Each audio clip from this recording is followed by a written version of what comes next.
For the first time, Israel's Prime Minister Benjamin Netanyahu says that he would be willing to accept a Palestinian state. But he says certain conditions have to be met. So let's go now to our Jerusalem bureau, where Bloomberg's Gwen Ackerman joins us via Skype.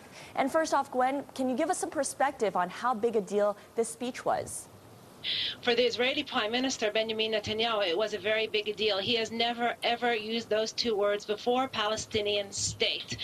So what he did do was make a concession to the Americans and the Europeans who did want to hear him say something, to make a change, to make a concession. So for him, it was a very big deal. As far as Israeli general policy goes, there have been prime ministers in the past who have said yes to a Palestinian state, who have said yes to a demilitarized Palestinian state, which is what Bibi Netanyahu was talking about yesterday.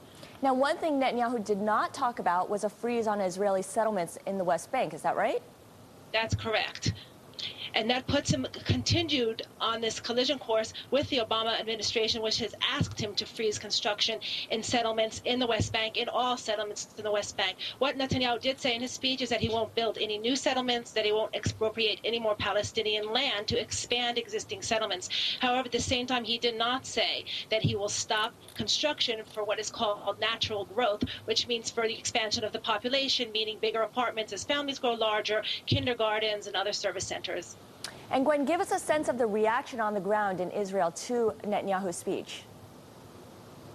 Netanyahu managed in his speech to walk a very fine line between what the Americans and the Europeans wanted to hear and what his coalition and party members wanted to hear. He did say Palestinian state.